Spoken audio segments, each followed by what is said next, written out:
안녕하십니까? 잘 지내셨어요?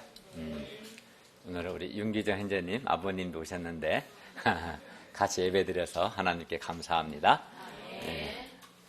우리가 이제 마태복음 2번 정도 더 진도가 남았는데 오늘 말씀 제목은 나의 원대로 마시옵고 아버지의 원대로 하옵소서입니다. 말씀은 마태복음 26장 31절에서 46절이고 요절 26장 39절을 함께 다시 읽겠습니다. 마태복음 26장 39절 시작.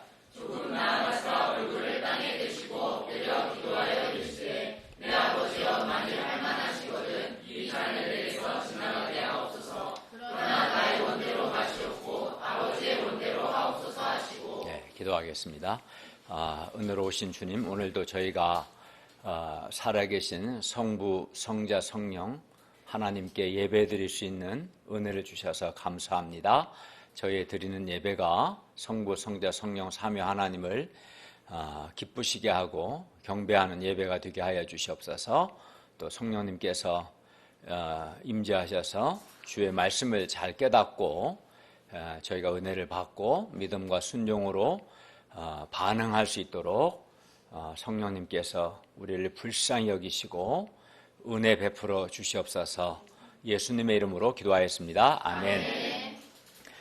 예수님은 하나님 아버지의 뜻, 즉 하나님 아버지께서 원하시는 것과 자신의 뜻, 즉 자신이 원하시는 것, 그러니까 하나님 아버지의 뜻과 자신의 뜻, 하나님께서 원하시는 것과 예수님 자신이 원하시는 것, 이 둘 사이에서 고민하고 슬퍼하셨고 그 마음이 매우 고민하여 죽게 될 정도였습니다. 그러니까 굉장히 고민이 많았고 마음이 힘드셨어요.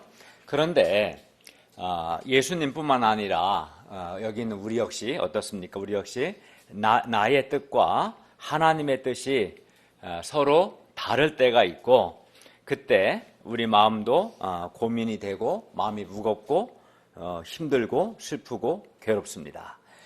그러면 이때 우리가 어떻게 할까요? 하나님의 뜻과 나의 뜻이 다를 때, 하나님이 원하시는 것과 내가 하고 싶은 것이 서로 다를 때, 그래서 마음이 무겁고 힘들고 좀 고통스러울 때 이때 우리가 어떻게 해야 하는가, 어떻게 힘든 마음을 극복하고 우리가 하나님의 뜻에 순종할 수 있는가, 오늘 말씀을 통해서 배울 수 있기를 기도합니다. 31절을 보십시오. 예수님은 제자들과 유월절 식사를 하시고 감난산으로 가셨습니다. 그리고 그때 제자들에게 말씀합니다. 31절을 보시면 오늘 밤에 너희가 다 나를 버리리라. 기록된 바 내가 목자를 치리니 양의 떼가 다 흩어지리라 하였느니라. 예수님은 스가랴 13장 7절 말씀의 기초에서 그날 밤 자신이 체포되시면 제자들이 다 예외 없이 다 예수님을 버릴 것을 아셨습니다. 그러나 후에 제자들이 예수님께로 다시 돌이키도록 하기 위해서 자신이 다시 살아나실 것과 살아난 후에는 제자들보다 먼저 갈릴리로 가실 것을 미리 말씀하셨습니다. 그러나 내가 살아난 후에 너희보다 먼저 갈릴리로 가리라. 그러니까 이렇게 말씀하심을 통해서 제자들이 실제로 이제 예수님을 부인하죠. 부인했을 때 자학하지 않고 예수님이 말씀대로 우리가 연약하구나 깨닫고 예수님이 다시 살아날 것과 다시 그들을 만나서 회복시키실 것을 믿고 다시 예수님께로 돌이키도록 하신 거죠. 근데 이런 말씀을 하지 않으셨다면 이제 제자들은 예수님을 부인한 그 죄책감 때문에 회복하기가 쉽지 않았겠죠. 그러나 예수님 미리 이렇게 말씀하셔서 후에 제자들은 다 회복이 됩니다. 제자들은 어쨌든 너희가 다 나를 버릴 것이라는 이 예수님의 말씀을 받아들여야 하는데 받아들이지를 않았습니다. 33절을 보세요. 베드로가 대답하여 이르되 모두 주를 버릴지라도 나는 결코 버리지 않겠습니다. 베드로는 다른 제자들은 모두 예수님을 버릴지라도 자기는 결코 그러한 일이 없을 것이라고 장담했어요. 그러니까 베드로는 자신의 연약함을 깨닫지 못하고 자신을 과신한 거죠. 지나치게 자기를 신뢰한 거죠. 그리고 또 다른 사람보다 자신은 더 분명하다는 그런 착각이 있었어요. 그래서 예수님은 다시 이게 베드로가 이렇게 안 받아들이니까 또 다시 베드로에게 말씀합니다. 34절을 보세요. 내가 진실로 네게 이르노니 오늘 밤 닭 울기 전에 네가 3번 나를 부인하리라. 베드로는 오늘 밤 닭 울기 전에, 닭이 언제 울겠어요? 새벽에 울고, 좀 부지런한 닭은 한밤중에도 울어요. 꼭 새벽에만 우는 건 아니고 다 울고 싶을 때 울겠지. 닭의 마음이니까. 근데 보통은 한밤중에도 울고 새벽에도 울어요. 근데 닭이 울기도 전에라는 말은 굉장히 빨리, 그렇게 아주 빨리, 그리고 그것도 한 번도 아니고 3번이나 예수님을 부인한다는 겁니다. 이 표현 속에는 대단히 빨리 3번이나 예수님을 부인할 만큼 그들이 연약하다는 말씀입니다. 베드로가 그만큼 연약하고 또 다른 제자들도 그만큼 연약하다는 것이죠. 최대한 이렇게 버틸 때까지 버티다가 예수님을 부인하는 게 아니에요. 굉장히 빨리 부인하고 그것도 3번이나 부인합니다. 그러나 베드로는 자신의 이러한 연약함을 인정하지 않고 여전히 더욱 큰 소리로 장담했습니다. 35절을 보십시오. 내가 주와 함께 죽을지언정 주를 부인하지 않겠습니다. 그는 닥쳐올 시험과 또 자신의 연약함에 대해서 알지 못했습니다. 35절 하반절에서 모든 제자도 그와 같이 말하니라 라고 한 것을 보면 다른 제자들도 베드로와 마찬가지였습니다. 우리는 하나님 앞에서 겸손해야 합니다. 뭐가 겸손입니까? 주님의 말씀을 통해서 자신의 연약함, 자기가 연약하다는 것을 깨닫고 인정하는 것, 이게 겸손입니다. 말씀을 통해서, 물론 마음은 아니겠죠. 베드로가 예수님을 부인하려는 마음이 있었던 건 아니에요. 그러나 연약한 거죠. 말씀을 통해서 자신의 연약함을 깨닫고 그걸 받아들이는 것, 이게 겸손입니다. 자기 생각이나 자신의 경험이나 자기 확신보다 주님의 말씀을 더 신뢰하는 것, 이것이 겸손입니다. 현재 내 마음은 예수님을 부인할 생각이 전혀 없어요. 김찬송 없어요? 정말 죽을지언정 정말 예수님을 부인하고 싶지 않아요. 그런 마음이 있어요. 그러나 내 마음이나 내 생각이나 자기 확신보다도 그러나 네가 나를 부인할 거라는 예수님의 말씀을 더 신뢰하고 이 말씀을 받아들이고 자신의 연약함을 받아들이는 것, 이게 겸손입니다. 그리하여 이렇게 겸손한 사람은 주님의 말씀을 통해서 자신의 연약함을 받아들이기 때문에 어떻게 하겠어요? 시험에 들지 않도록, 즉 범죄하지 않도록, 실패하지 않기 위해서 깨어서 기도하게 됩니다. 겸손한 사람은 이런 특성이 있고 그 기도하게 되는 거죠. 교만한 사람들은 자기 확신이 강해요. 어렸을 때는 부모 말 안 듣습니다. 자기 고집대로 살고, 어른이 돼서는 하나님 말씀 안 듣고 또 자기 고집대로 삽니다. 이런 사람들은 교만한 거예요. 자기 주장이 강한, 말씀보다도. 36절을 보십시오. 예수님께서 제자들과 함께 겟세마네라 하는 곳에 이르셨습니다. 겟세마네라는 곳은 예수님께서 전에도 자주 들르셔서 기도하셨던 어떤 동산이었어요. 아마 산의 중턱 정도 되었던 것 같습니다. 예수님은 겟세마네라는 이 곳에서 제자들에게 이르십니다. 36절 하반절을 볼까요? 내가 저기 가서 기도할 동안에 너희는 여기 앉아 있어라. 예수님은 제자들에게 닥쳐오는 시련과 위기 앞에서 기도해야 한다라고 라는 것을 가르쳐 주고자 하셨습니다. 그래야 제자들에게 예수님이 기도하는 그 모습을 보여주셨습니다. 그리고 특별히 수제자인 베드로와 세베대의 두 아들인 요한과 야고보 이 세 제자를 데리고 가셨습니다. 세 제자들에게는 예수님의 기도하시는 모습뿐만 아니라 기도하시는 기도의 내용까지도 가르쳐 주기를 원하셨습니다. 그리고 예수님께서 기도하러 베드로와 세베대의 두 아들을 데리고 가실 때 예수님은 고민하고 슬퍼하사, 이 말은 무척 괴롭고 고통했다 이런 말인데, 고민하고 슬퍼하사 이에 제자들에게 말씀하셨습니다. 38절을 보세요. 내 마음이 매우 고민하여 죽게 되었으니 너희는 여기 머물러 나와 함께 깨어있으라, 즉 나의 기도에 동참하라는 말씀입니다.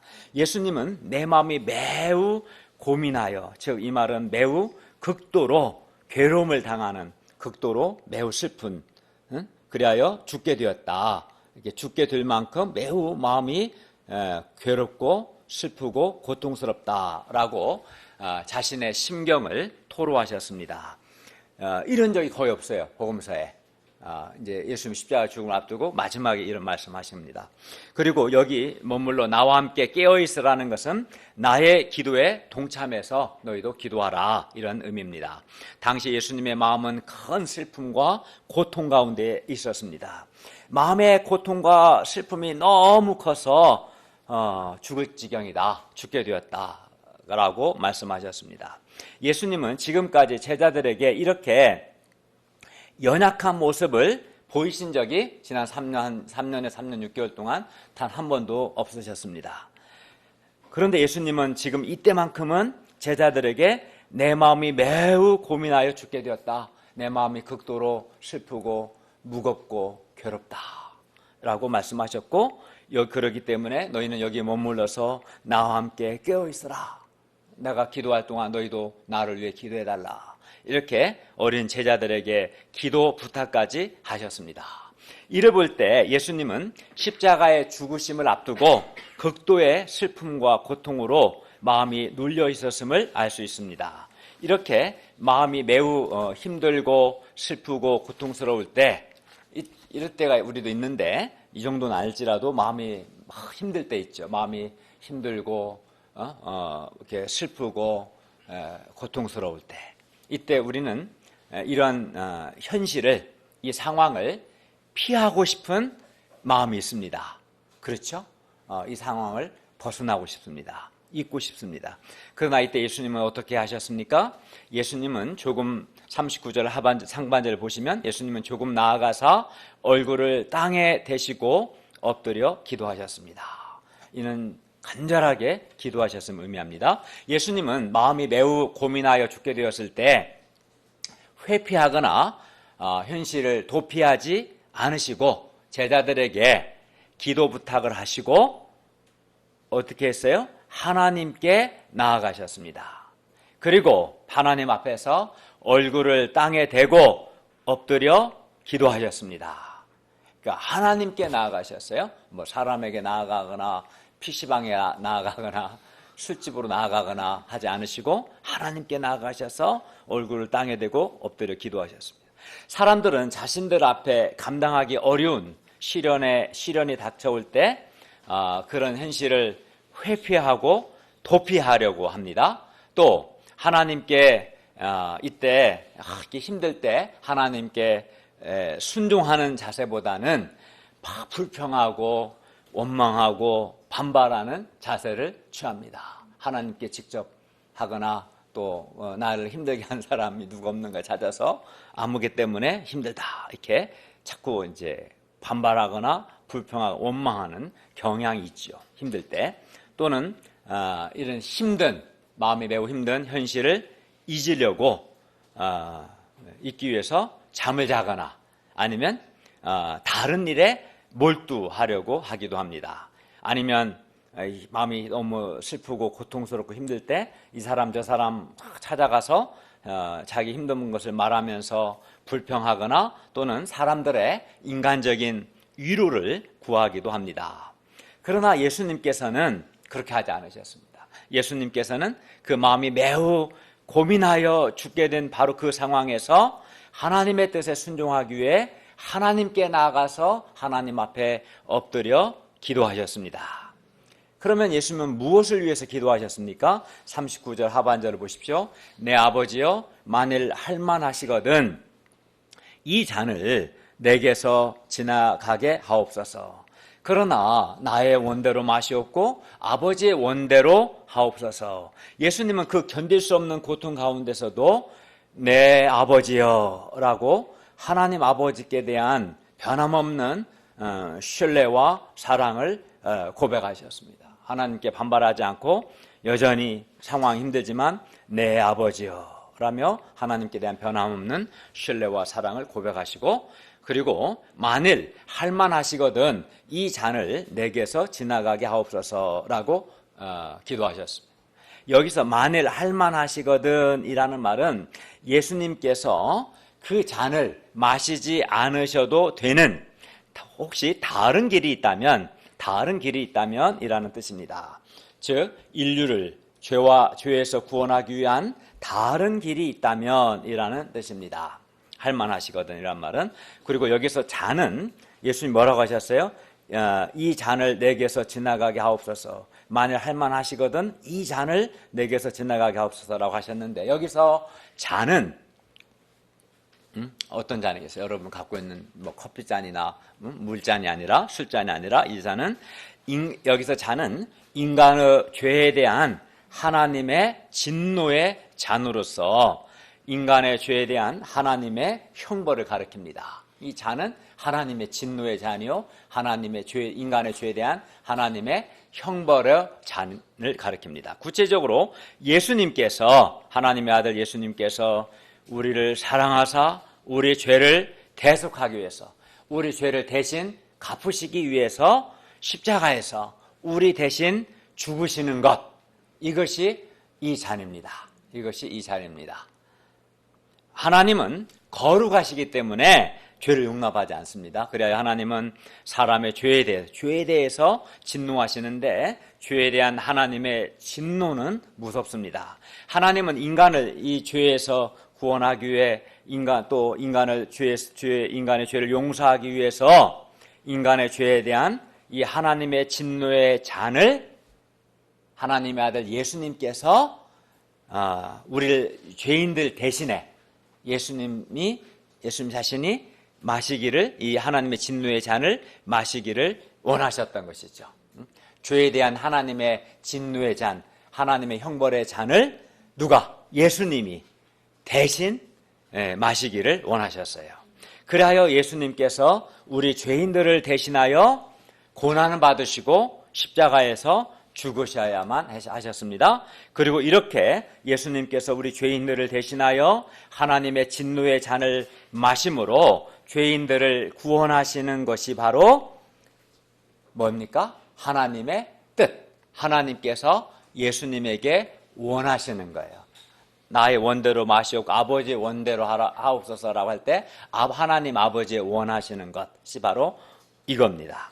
예수님의 죽을 것 같은 고민과 슬픔은 죄인들의 죄에 대한 하나님의 무서운 진노의 잔을 십자가에서 대신 마셔야 하는 고통 때문이었습니다. 세상에서 가장 무서운 것은 죄에 대한 하나님의 진노입니다. 왜냐하면 하나님은 범죄한 자들을 심판하십니다. 살았을 때도 심판하시고 죽은 다음에는 영원히 타는 불못에 던지셔서 존재가 소멸되지 않고 영원토록 밤낮으로 고통하게 하십니다. 그리고 하나님의 진노는 무섭습니다. 또 죄 때문에 하나님으로부터 버림받는 고통도 무섭습니다. 그것은 매우 감당할 수 없는 고통이었으며 슬픔이었습니다. 그런데 예수님께서 이 죄에 대한 하나님의 진노, 하나님의 형벌을 대신 받으셔야 했던 것이죠. 그래서 예수님은 기도하신 겁니다. 뭐라고요? 내 아버지여, 만일 할만하시거든 내가 이 잔을 마시지 않을 수 있는, 마시지 않고도 사람들을 구원할 수 있는 다른 길이 있다면 제발 이 잔을 내게서 지나가게 하옵소서. 내가 이 하나님의 죄에 대한 진노의 잔을 마시지 않고 지나가게 해주세요 라고 기도하신 것이죠. 그러나 예수님의 기도는 거기서 멈추지 않으셨습니다. 한 걸음 더 나아가서 그러나 나의 원대로, 이러한 나의 원함대로 하지 마시고 아버지의 원대로 하옵소서라고 39절 하반절을 보면 그렇게 기도하셨습니다. 예수님은 자신의 뜻보다도 하나님 아버지의 뜻, 하나님 아버지께서 원하시는 것이 이루어지기를 원하셨습니다. 그리고 이를 위해 1시간 동안 40절을 보면 1시간 동안 간절히 기도하셨어요. 그러면 예수님께서 어떻게 이러한 위대한 결단, 즉 나 아버지여 나의 원대로 마시옵고 하나님 아버지의 원대로 하옵소서라는 이런 위대한 결단을 하실 수 있었습니까? 많은 사람들이 이런 결단을 잘 못해요. 사람들을 돕다 보면 자기 생각, 자기 계획, 자기를 고집하는 경향이 아주 강합니다. 좀 하나님 말씀을 듣고 순종하면 좋은데, 제가 한 50년 동안 살면서 또 사람들을 도우면서 느낀 거는, 안 그런 사람도 물론 있지만 많은 사람들이 자기 원함, 자기 뜻, 자기 하고 싶은 것을 이렇게 내려놓지 않고 고집하는 그런 경향이 있어요. 그래서 실패합니다, 많은 사람들이. 근데 예수님은 그렇게 하지 않으시고 내 아버지여 나의 원대로 마시옵고 아버지의 원대로 하옵소서 이렇게 결단하셨죠. 위대한 결단을 하셨는데 어떻게 이러한 위대한 결단을 하실 수 있었을까요? 이는 예수님께서 자기 원대로, 자기 뜻대로, 자신이 원하는 것대로, 자기 뜻대로 하나님의 진노의 잔을 마시지 않으면 지금 당장은 고난이 없어서 좋을 것 같지만, 그렇게 하시면 죄인들을 구원하실 수도 없고 또 하나님 아버지의 뜻, 성부 하나님의 뜻을 이루어 드릴 수도 없음을 잘 아셨습니다. 반면 힘들지만 하나님 아버지의 원대로, 하나님 아버지의 뜻대로 하나님의 진노의 잔을 예수님이 대신 마시면 당장은 너무나 고통스러운 일이긴 하지만 그것이 많은 사람을 살리는 것이고 결국은 하나님 아버지를 영화롭게 하는 것이며 예수님 자신도 결국은 승리하고 영광에 이르는 길이시라는 것을 잘 아셨기 때문입니다. 네. 그러니까 나의 원대로 계속 고집할 수도 있고요. 하나님 아버지의 원하시는 것을, 하나님 아버지의 뜻을 내가 이렇게 받아들일 수도 있겠죠. 그죠? 우리에게는 선택이 있어요. 내가 원하는 것이 있고 내 뜻이 있고 하나님 아버지께서 원하시는 것, 하나님의 뜻이 있는데 내가 원하는 것을 계속 싫은데요. 계속 싫어요 하면서 이렇게 그걸 고집할 수도 있고 하나님의 원하심, 하나님 뜻을 이렇게 내가 받아들일 수도 있는데 어쨌든 그러나 각각의 선택에는 각각의 서로 다른 결과가 있는 거지. 내가 원하는 것을 고집하면 당장은 고통이 없을지 몰라도 하나님의 뜻이 이루어질 수도 없고 많은 사람을 구원할 수도 없고 예수님 자신도 승리와 영광에 이를 수 없고, 반면 하나님의 하나님의 뜻을 수용하시면 어떻게 돼요? 많은 사람을 살릴 수 있고 하나님을 영화롭게 할 수 있고 결국 예수님 자신도 승리하고 영광에 이른다. 이것을 아셔서 이성적으로 생각하면 이걸 선택해야겠죠. 예수님 이렇게 하신 거예요. 예수님은 자기의 죽음이 그냥 죽음으로 끝나지 않으시고 자신의 죽음을 통해서, 예수님 자신의 십자가의 죽으심을 통해서 많은 열매를 맺게 된다는 것도 잘 아셨습니다. 당장은 힘들어도 난 사람의 십자가의 죽음을 통해서 많은 열매를 맺는다는 아시고 그걸 바라보시고 그걸 선택하신 거죠. 그래서 성경에 요한복음 12장 24절을 보시면 한 알의 밀이 땅에 떨어져 죽지 아니하면 한 알 그대로 있고 한 알의 밀이 땅에 떨어져 죽으면 많은 열매를 맺느니라. 이 말씀처럼 예수님 자신이 한 알의 밀이 되어 죽으시면 많은 열매를 맺으실 것을 아셨습니다. 그래서 예수님은 간절히 기도하셨던 거예요. 그러나 나의 원대로 마시옵고 아버지의 원대로 하옵소서. 그것이 예수님 자신에게나 많은 사람들에게나 하나님 아버지께 옳은 거니까, 유익한 거니까. 40절을 보십시오. 예수님은 기도를 마치시고 제자들에게 오셨습니다. 예수님께서 십자가의 죽음을 앞두시고 기도의 싸움을 싸우고 계실 때 제자들은 뭐 했어요? 네, 자고 있었어요. 저는 말씀을 전하는데 졸으시는 분도 계시는 것 같아요. 졸으면서 일어나세요. 그러나 또 한편 제자도 장급 보면 여러분도 졸릴 수 있겠다. 그런 생각이 깊이 졸리신 분들 이해하는 마음이 생깁니다. 너무 힘들면 졸면서 들으세요. 뭐 어떡하겠어 졸린데. 예수님은 제자들이 그 자는 것을 보시고 베드로에게 말씀하셨어요. 너희가 나와 함께 1시간도 이렇게 깨어 있을 수 없더냐. 내가 기도한 그 1시간도 깨어서 기도에 동참 못하냐 라고 책망하셨어요. 책망은 드려야겠죠. 절대라도. 그리고 제자들이 왜 그러면 졸지 말고 왜 깨어서 기도해야 하는가 말씀하셨어요. 41절을 한번 같이 읽어볼까요? 41절 시작. 시험에 들지 않게 깨어 기도하라. 마음에는 원이로되 육신이 약하도다 하시고.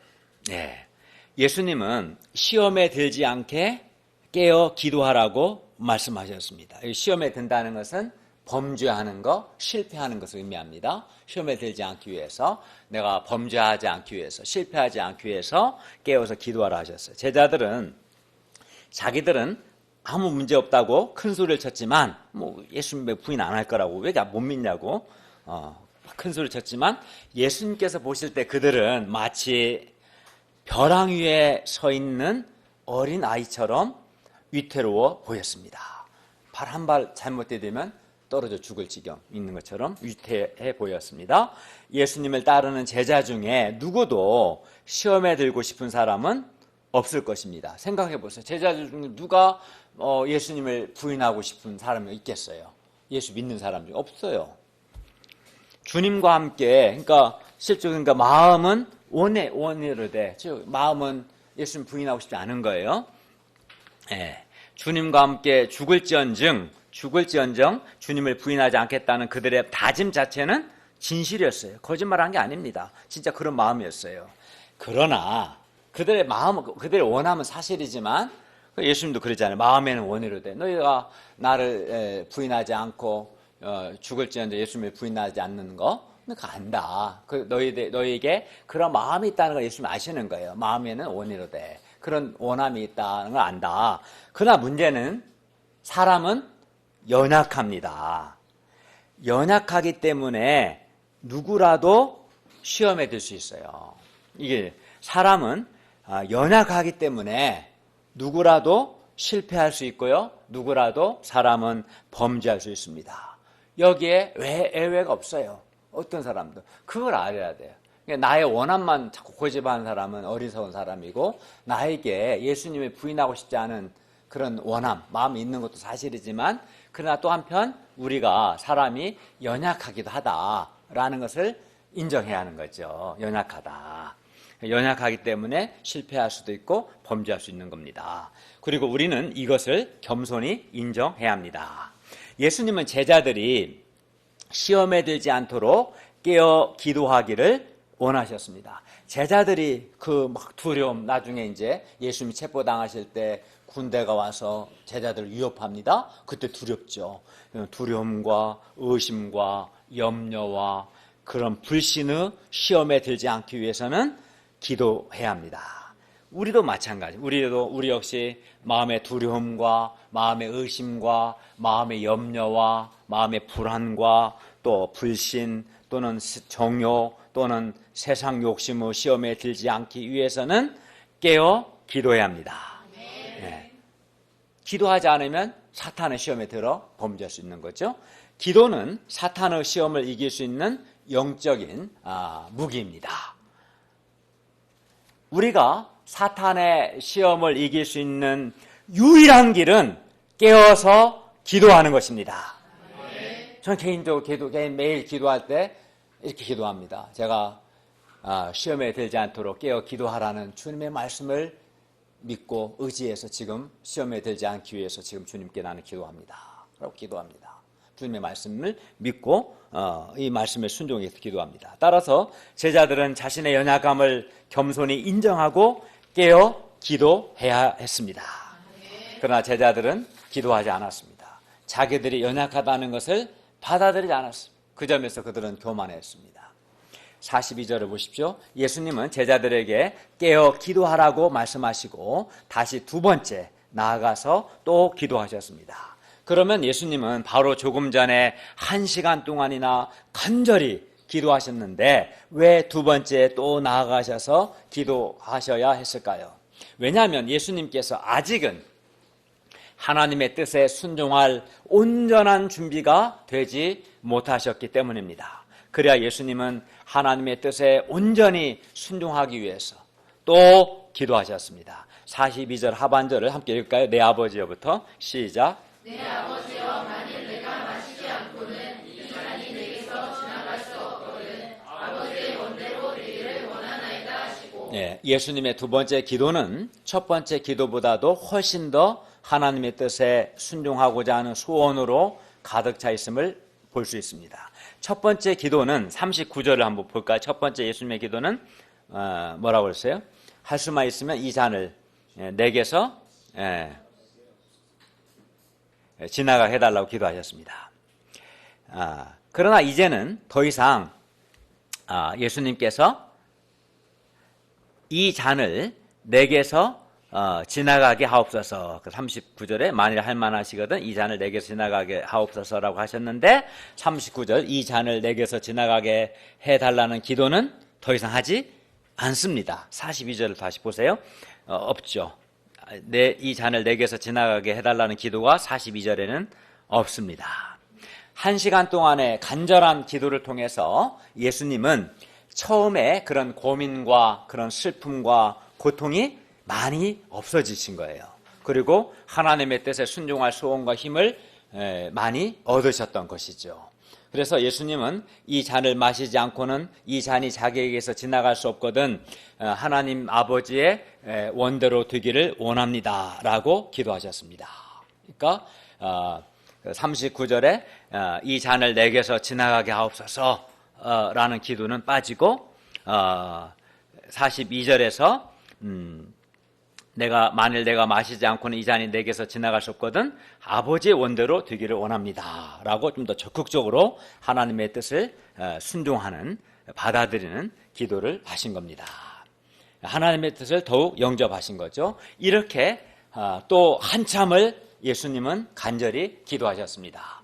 그리고 또 다시 오셔서 보신즉 제자들이 잔이 이는 43절을 보면 그들의 눈이 피곤하기 때문이었습니다. 예수님은 기도하시고 또 기도하셨어요. 그러나 제자들은 졸다가 자고 또 졸다가 또 잤습니다.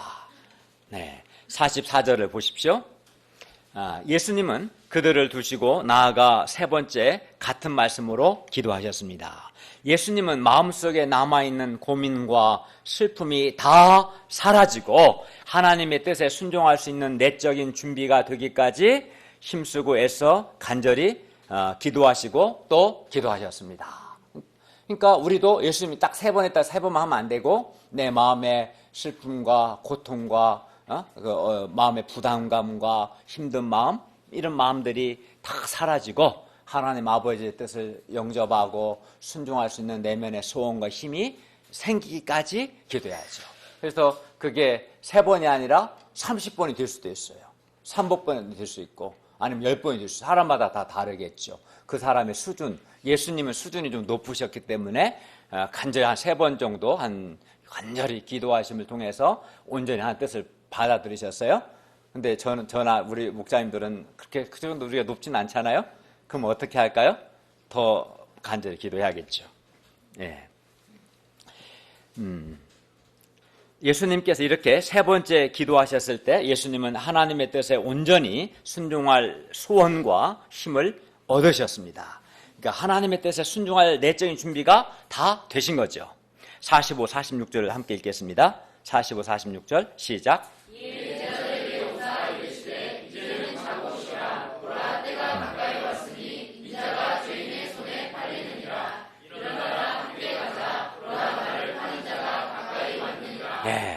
일어나라! 함께 가자! 말씀하셨어요. 기도하기 전 예수님은 고민하고 슬퍼하셨습니다. 그 마음이 매우 고민하여 죽게 되었다. 아마 얼굴 표정도 좀 어두우셨을 것 같고 목소리도 힘이 없었을 거야. 힘들다. 정말 힘들다. 얼굴이 좀 안 좋았겠죠. 목소리도. 그러나 3번 기도가 나서는 얼굴이 밝아지고 담대해지고 일어나라 함께 가자 이렇게 하셨습니다.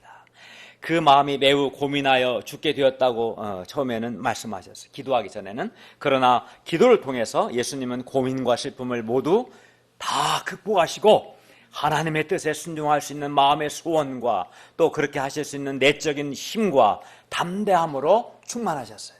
그러니까 3번 간절히 기도하면서 마음이 바뀐 거죠. 그래야 예수님께서는 슬픔과 피곤으로 잠든 제자들 향해 담대히 말씀합니다. 일어나라, 함께 가자. 예수님은 겟세마네 기도를 통해서 내면의 고민과 슬픔을 극복하셨고 하나님의 뜻, 곧 하나님의 진노의 잔을 마실 준비를 하신 것입니다. 본문에서 예수님은 자기 뜻과 하나님 아버지의 뜻 사이에서 마음이 매우 고민하여 죽게 되었습니다. 예수님은 자기 인생에는 자기에게 두신 하나님 아버지의 뜻이 있고 그것이 즉 하나님의 뜻이 이루어져야 한다는 것을 잘 아셨습니다. 그것이 많은 사람을 살리는 것이고 하나님을 영화롭게 하는 것이고 예수님 자신도 승리하고 영광에 이르는 길이라는 걸 누구보다 잘 아셨어요. 그러나 실제로 하나님의 뜻에 순종하여 뜻을 아는 것과 하나님의 뜻을 아는 것과 실제로 하나님의 뜻에 순종해서 하나님의 진노의 잔을 마신다는 것은 매우 고통스러운 일이었습니다. 죽기까지 고민스럽고 슬픈 일이었습니다. 우리도 하나님 아버지의 뜻이 무엇인지를 알지만 실제로 하나님의 뜻에 순종하는 것은 매우 힘듭니다. 하나님의 뜻을 아는 것과 실제로 그 뜻에 순종하는 것은 별개입니다. 서로 다른 겁니다. 그런데 예수님은 자기 뜻과 하나님의 뜻 사이에서 하나님께 간절히 기도하심으로써 자기 뜻을 꺾고 이걸 뭐라고 그래요? 자기를 부인하고 하나님의 뜻에 순종할 힘을 얻고자 하셨습니다. 누가복음 22장 44절 말씀은 예수님께서 힘쓰고 애써 더욱 간절히 기도하시니 땀이 너무나 간절히 기도하신 결과 몸에서 땀이 나셨고 그 땀이 땅에 떨어진 핏방울같이 되었다라고 했습니다. 그만큼 간절히 기도하신 거죠. 그리고 예수님은 그렇게 간절히 기도하심으로써 하나님의 뜻에 순종할 힘을 얻으셨습니다. 여기서 우리는 자기 뜻을 포기하고 하나님의 뜻에 순종하기 위해서는 머리나 지식으로 또는 이론적으로 알기만 해서는 안 된다. 그것으로는 안 된다라는 걸 알 수 있습니다. 우리가 결단한다고 해서 곧바로 하나님의 뜻에 순종할 수 있는 것이 아닙니다. 우리가 하나님의 뜻에 순종하기 위해서는 하나님의 뜻에 순종할 수 있는 마음의 소원과 마음의 힘이 있어야 합니다. 공부도 그래 똑같은 거예요. 공부 잘하고 싶죠? 그렇죠? 그러려면 정말 소원이 있고 힘이 있어야 하는데 어떤 잘하고자 하는 소원과 어떤 힘이 있어야 하는지 아세요? 예? 저도 공부 조금 한 사람인데 어떤 힘이 있어야 하냐면 잔재미를 극복할 힘이 있어야 돼요. 예? 오락, 게임 그런 것들을 절제할 수 있는 힘이 있어야 돼요. 그런 힘 있는 사람, 마음에 힘 있는 사람이 공부하고 그래서 그 힘이 성실함을 통해 나타나요. 그런 사람이 공부하지 다 잘하고 싶죠. 반에서 30등 한 애도 공부 잘하고 싶어요. 대학에서 난 30등 하고 싶은 애가 어디 있겠어 솔직히. 그렇지만 하고 싶은 마음은 있죠. 그러나 정말 할 수 있는 내면의 소원과 힘이 있어야 하는데 힘이 없는 거예요. 그 사람 훈련이 안 돼 있는 거예요. 잠을 극복할 수 있는 힘이 있어야 하고 잔재미, 오락, 게임이나 예를 들면 그런 것들을 절제하고 할 수 있는 힘이 있어야 돼요. 손희 선생님 그렇지 않아요? 왜 뭐가 좀 갑자기 지나갈게 생각납니까? 있어야 돼요. 힘이 있어야 돼, 힘이. 근데 여러분이 말씀을 공부하고 하나님의 말씀이 내 마음에 채워지고 기도를 통해서 하나님 주신 힘을 덧입으면 힘이 생겨요, 힘이. 그래서 그 학사경 공부 못했던 학생들이 유배부 와서 성경 공부하고 우리 김대한 목사 와요. 장학금 몇 학기 받았죠? 3번 정도. 장학금을 받게 되는 거예요. 왜? 말씀을 통해서, 기도를 통해서 뭐가 생긴 거예요? 힘이 생긴 거야. 그러니까 절제할 수 있어요. 하면 안 될 일을 절제하는 거지. 그럼 뭐 그것만 있는 게 아니에요. 또 내가 거룩한 삶을 살고 싶어요. 근데 유혹이 얼마나 많습니까? 유혹을 절제할 수 있는, 인터넷의 음란한 것들을 절제할 수 있는 힘이 있어야 돼요. 말씀을 붙들고 기도한 사람은 힘이 있어서 절제합니다. 그러나 힘이 없는 사람은 머리로는 하면 안 되는데 하면서도 하게 되는 거예요. 그러다가 죄에 시험 들고 실패하고 범죄하고 죄에 노예된 삶을 사는 겁니다. 힘이 있어야 돼, 힘이. 힘이 있어야 한다는 확실히 알겠죠? 네. 근데 하나님 아버지의 뜻에 순종하기 위해서도 마음의 소원과 힘이 있어야 합니다. 하나님의 뜻에 순종해야 한다는 것을 아무리 잘 알아도 마음의 소원과 힘이 없으면 결코 하나님의 뜻에 그 사람 순종하지 못합니다. 사탄의 시험을 이기지 못합니다. 그런데 이러한 소원과 힘은, 즉 하나님의 뜻에 순종할 수 있는 내적인 소원과 힘은 말씀을 붙들고 힘쓰고 애써서 더욱 간절히 기도할 때 얻게 되는 것입니다. 우리가 정말 온 힘과 마음을 다해서 힘쓰고 애써서 반복해서 기도하다 보면 하나님은 우리에게 하나님의 뜻에 순종할 수 있는 소원과 힘을 주십니다. 실제로 예수님께서 하나님 아버지의 뜻에 순종하기 위해서 간절히 기도하셨을 때 처음 가지셨던 마음의 고민과 슬픔과 고통이 다 사라지고 마음이 밝아지시고 하나님의 뜻에 순종할 소원과 힘을 얻으셨습니다. 예수님의 마음은 하나님의 뜻을 이루어드리고자 하는 열망으로 가득하셨어요. 그러므로 우리도 이제 기도하는 것을 배워야 돼요. 또 기도하는 것을 몸에 익혀야 합니다. 더 나아가 반복해서 힘쓰고 애써서 기도할 수 있기를 바랍니다. 그런데 우리 각 사람에게도 자기 뜻과 우리에게 두신 하나님의 뜻이 있고 그 사이에서 우리도 갈등합니다. 사명의 십자가 없이 안일하게 신앙생활하고 싶은 마음이 있고 또 반면 사명의 십자가를 지고 희생을 헌신한 신앙생활을 하는 것, 이건 하나님의 뜻이겠죠? 이런 내 마음과 하나님의 뜻 사이에서 우리도 갈등합니다. 자기를 추구할 것인가? 하나님을 추구할 것인가? 자기 것부터 할 것인가? 먼저 그의 나라와 그의 의를 구할 것인가? 이 사이에서 갈등합니다. 인본적이고 상대적인 신앙생활, 이 말은 하나님의 말씀보다도 교회는 다니지만 불신자의 그런 가치관을 가지고 불신자처럼 신앙생활하는 사람들을 인본적이고 상대적인 신앙생활 한다는데, 이런 신앙생활과 말씀 중심의 신부 하나님 중심적이고 절대적인 신앙생활, 이 두 사이에서도 갈등합니다.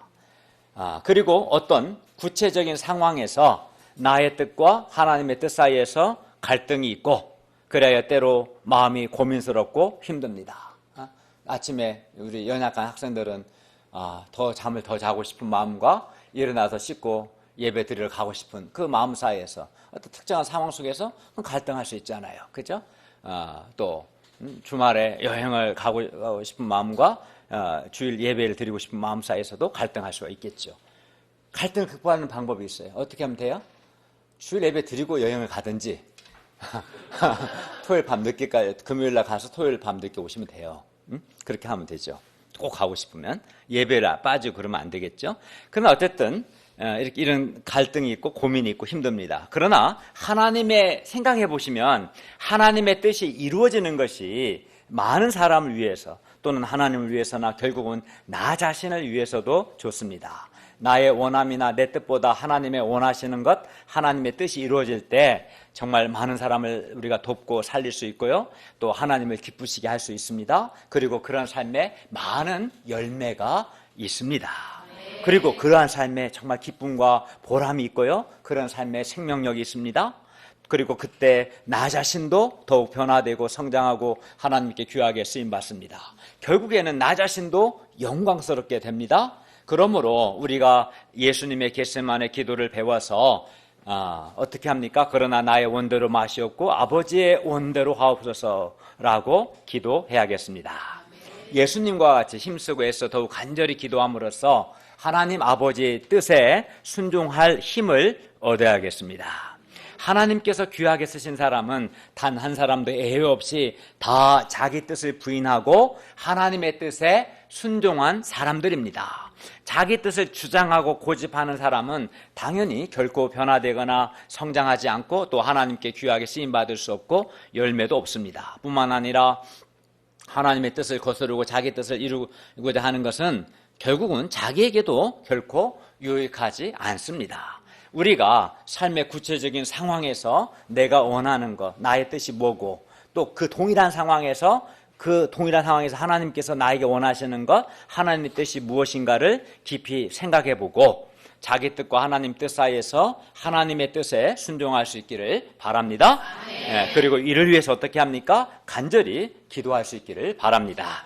그러면 무엇이 하나님의 뜻이고 무엇이 나의 뜻인가? 물론 구체적인 상황에서 나의 뜻과 하나님의 뜻을 정확히 구별하는 것이 쉽지 않을 때도 덜어 있지만, 대개는 성경을 공부해 보면 무엇이 하나님의 뜻인가 분명해집니다. 성경에는 하나님의 뜻이 아주 잘 나타나 있기 때문입니다. 예를 든다면 신명기 6장 5절에 의하면 우리가 마음을 다하고 뜻을 다하고 힘을 다하여 하나님을 사랑하는 것이 하나님의 뜻이고, 이웃을 사랑하는 것이 하나님의 뜻이고, 부모를 공경하는 것이 하나님의 뜻이고, 거짓말하지 않는 것이 하나님의 뜻이고, 음란하지 않고 순결한 삶을 사는 것이 하나님의 뜻이고, 거짓 증언하지 않는 것도 하나님의 뜻이고, 하나님의 말씀을 보면 무엇이 하나님의 뜻인가가 분명히 나타나 있습니다.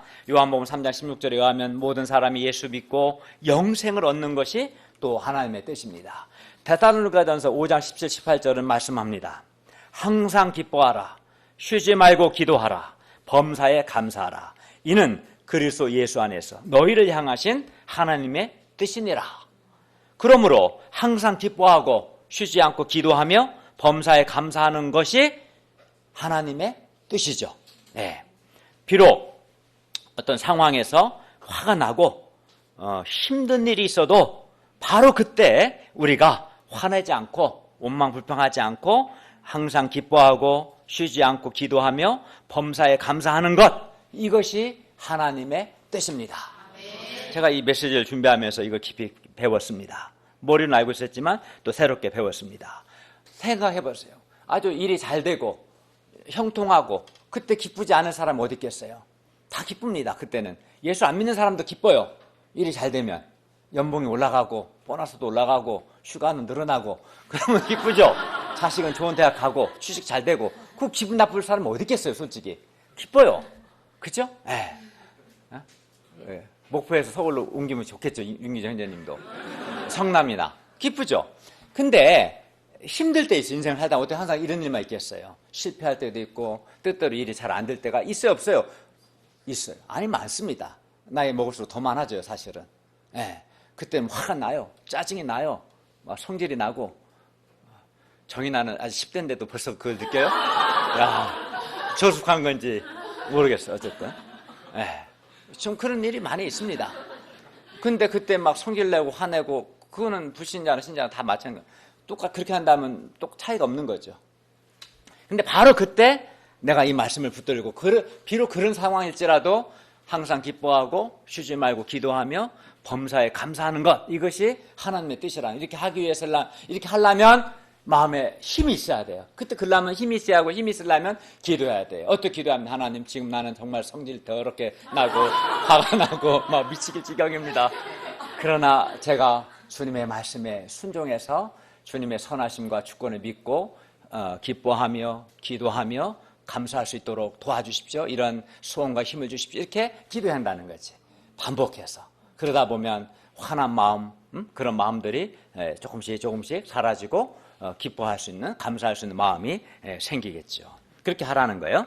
따라서 어떤 이유로든 마음에 기쁨과 감사가 없고 불평하고 원망하는 것은 결코 하나님의 뜻이 아닙니다. 물론 기도하지 않는 것 역시 하나님의 뜻이 아닙니다. 사람이 일이 잘 안 되고 신앙생활 하다 봐 너무 마음이 상하면 막 기도하고 싶지 않을 때도 있어요.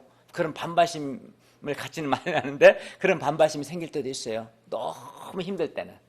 그러나 그때도 쉬지 말고 기도해야지. 마음이 힘들다 해서 하나님께 반항심을 갖고 애들이 엄마 그런 식으로 말하면 나 공부 안 해? 막 그렇게 반항하잖아요. 그것처럼 하나님 제발 그런 식으로 계속 하시면 나 기도 안 합니다. 그렇게 하면 안 되고, 그런 상황에서도 쉬지 말고 기도하는 것이 하나님의 뜻이라는 거예요. 마태복음 28장 19, 20절은 말씀합니다. 그러므로 너희는 가서 모든 족속으로 제자를 삼아서 내가 너희에게 분부한 모든 것을 가르쳐 지키게 하라. 따라서 모든 족속으로 제자를 삼는 것이 하나님의 뜻입니다. 이외에도 성경에는 하나님의 뜻이 아주 많습니다. 너희는 먼저 그의 나라와 그의 의를 구하라. 그리하면 이 모든 것을 너희에게 더하시리라.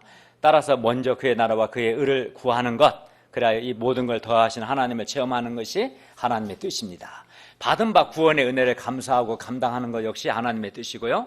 자신을 죄에 대하여는 죽은 자요 하나님께 대하여 살아있는 자로 여기고 자기 지체를 의의 무기로 하나님께 드리는 것 역시 하나님의 뜻입니다. 또 서로 사랑하는 것, 허물을 덮어주는 것, 이거 역시 하나님의 뜻입니다. 온유하게 대하는 것 역시 하나님의 뜻입니다. 예수님은 내 양을 먹이라 말씀하셨습니다. 예수님의 양을 먹이는 것이 또 하나님의 뜻이겠죠. 우리가 중앙대 숙대 캠퍼스를 개척하는 것 역시 하나님의 뜻입니다. 하나님께 착하고 충성된 종이 되는 것도 하나님의 뜻이겠죠. 성경을 공부해 보면 하나님의 뜻이 아주 분명하게 나타나 있습니다. 또 우리 안에 계시는 거하시는 성령 하나님께서 우리가 성경을 읽고 해석하고 적용하는 그 과정을 통해서 어떤 특정한 상황 속에서 무엇이 하나님의 뜻인지를 우리에게 가르쳐 주십니다. 그렇기 때문에 우리가 이렇게 성경을 읽고 해석하고 적용하는 가운데 그 상황에서 무엇이 하나님의 뜻인지를 먼저 분별하고 그 뜻에 순종하기 위해 기도할 수 있기를 바랍니다. 기도하겠습니다. 은혜로우신 주님, 오늘 말씀을 통해서 나의 뜻, 내가 원하는 것과 하나님의 뜻, 하나님이 원하시는 것이 있는데 내 뜻, 내 원함보다 하나님의 뜻, 하나님이 원하시는 것을 행하는 것이 많은 사람을 돕고 살리고 주님을 기쁘시게 하고 나 자신에게도 유익하고 영광스러운 삶인 것을 가르쳐 주셔서 감사합니다. 근데 이것이 머리로 아는 것만으로는 부족하고 하나님께 순종할 힘이 있어야 하는데 이를 위해서 우리가 예수님을 배워 힘써서 애써서 반복해서 기도하는 것을 배우고 몸에 익히도록 도와주시옵소서. 예수님의 이름으로 기도하였습니다. 아멘.